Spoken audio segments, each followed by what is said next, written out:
to big mainstreams in Western philosophy. So we have the purely theoretical, abstract form of philosophy that is where Descartes is basically the founder.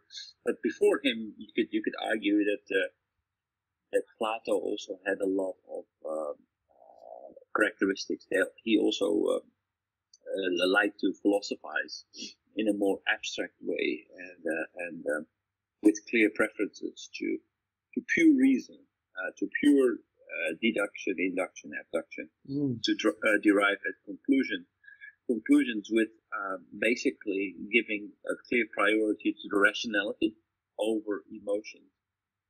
On the other hand, there are other philosophers, like, for example, Aristotle. Aristotle was confronted with the same irrational behavior as Plato, but his response was different. He said, okay, well, we need to accept this irrational behavior of people and try to capture it and incorporate it into our philosophy so that we can become more effective as well as inclusive. So one of the conclusions of Plato was, for example, that democracy and leadership cannot be practiced by everyone. So not everybody should be entitled to have a vote or to be elected, because people are irrational. People come up with irrational motivations. They vote in favor of a politician because he looks good, or because his family is important, or he is an excellent athlete. But that has nothing to do with his actual qualities as a politician. So people are irrational, and therefore he concluded they should not be allowed to vote. Who can vote? And actually, more importantly, who can be voted for? Those are the philosophers. So Plato suggested that the country should be ruled by philosophers. So looking a little bit to the side towards Confucius, this is not so much different. So only people of great virtue should become leaders, and so I think that Plato and Confucius have something in common.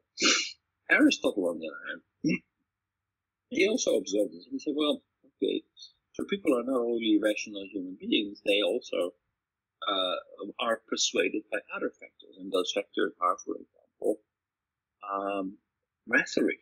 Rhetoric is an art to be persuasive, and it has to do with how to structure your argument, how to appeal to human emotions, how to put yourself in the shoes of your listener, and construct your story in a way that is persuasive to these people.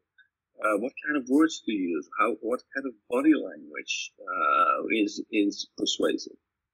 That is basically Aristotle's writings today are still used more or less as the basic manual for public speaking. Yeah, you are talking about Aristotle, right? Right. Okay, right. But Aristotle not only wrote a basic manual for public speaking, but he also wrote a book about how to write a drama, a novel. Which elements do you need to put in to make it more make it more engaging to the audience? And that book is also still more or less the manual of how to write a play, how to write a novel. It's about plot twists. It's about how to empathize with the main character, how a twist of events will lead to a change in the fate of the main characters. So the main character is for example, everything is going well, and then through a twist of fate, everything is taken away. Maybe he loses all his money or his health, or he loses his partner, and based on that, there is a chain of events, and we are dragged into the story if we're going to start to play in this way. Why is that? So basically, why is that important for Aristotle? Because he argued that drama is very, very important. As human beings, we have a tendency to rationalize what's happening around us, and therefore we create a kind of disengagement between the rational part and the emotional part. And he says it's very important to actually keep in touch with your emotional part to stay a balanced person. Therefore, he was so interested in rhetoric and drama. And during his time, during his days, there was actually people were subsidized to go to the theater because it would have positive health effects.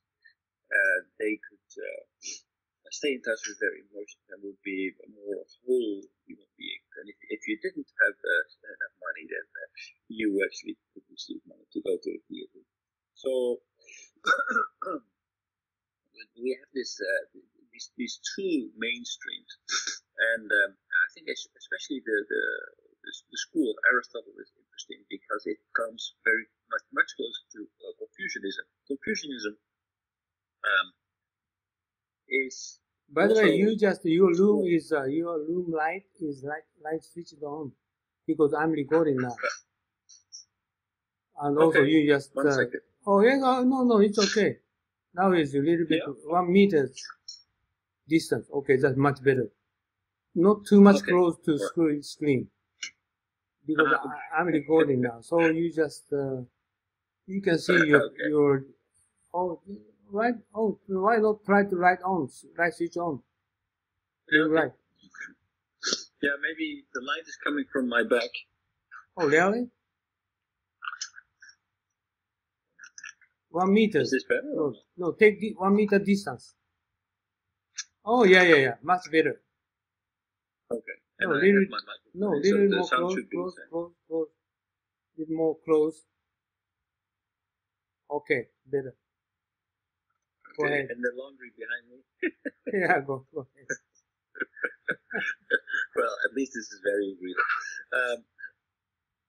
So I think there are more parallels between Aristotelian way of philosophy and Confucius than there are with Descartes and similar philosophers. So today I would like to look a little bit more about the philosophers who are more basing their theories based on empirical observation.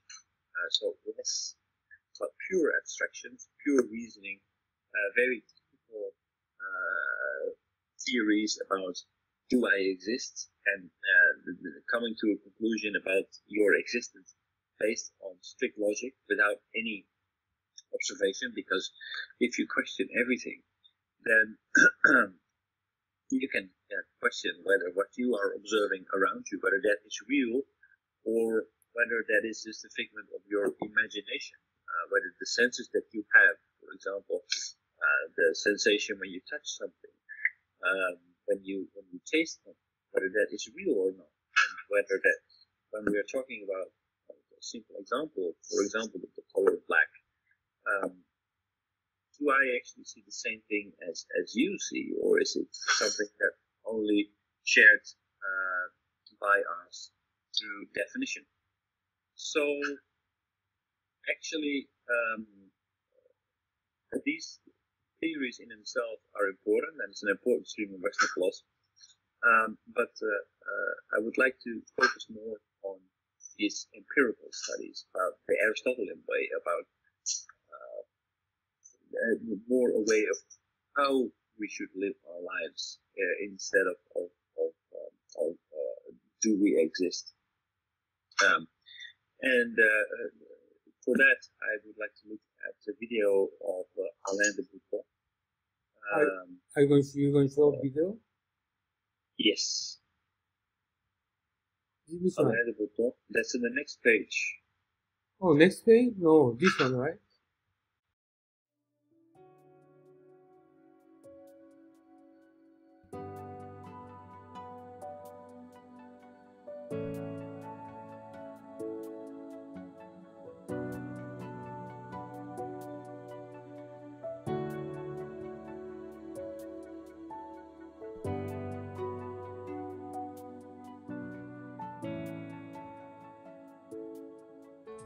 はい、皆さんこんにちは、雲野です。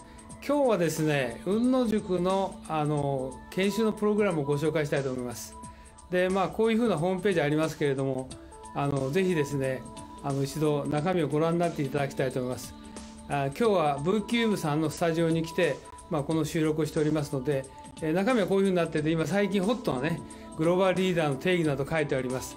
で、特に経団連が作成しました、留学すれば英語ができて専門性を持つというだけではですね、グローバルリーダーになれないとここに書いてありますようにですね、仕事ができる、専門性を持つ、英語ができるだけじゃなくてですね、私どもの塾ではリベラルアーツということと、それからもう一つは孫子の兵を、さらにはですね、日本の歴史というものを合わせて教えることによって、皆さんが海外の欧米の方々と、もしくは華僑圏の方々と正々堂々と渡り合えるような人物を育成しようというふうなことを考えています。ここに次のスライドが出ておりますけれども、ここに書いてありますのはですね、さらに、私どもの雲野塾の中身につきましてはですね、欧米の資料しか使っておりません。また実際に雲野塾は英語でやっておりますので、英語の講師がこう話しておりますけど、学習はですね、日本の歴史をまだ教えてますので、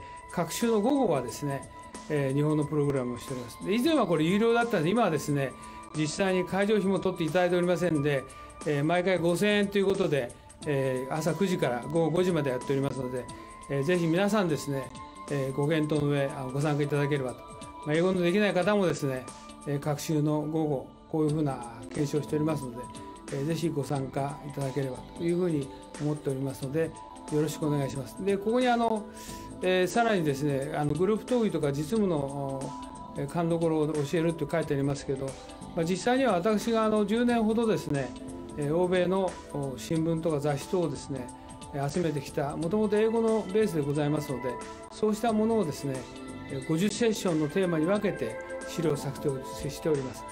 そういうことで、世界のオペレーション、もしくはカントリーリスクも含めてですね、しかも世界のトップの方々に対しても、いろいろな分析とか洞察をしてですね、議論をしております。そういったことも含めてですね、今後ともよろしくお願いしたいと思います。以上で私の挨拶を終えますが、今回のこのビデオの収録にあたってはですね、V キューブさんのスタジオをお借りしてですね、お時間を頂戴して、このビデオを作成させていただきました。よろしくお願いします。どうもありがとうございました。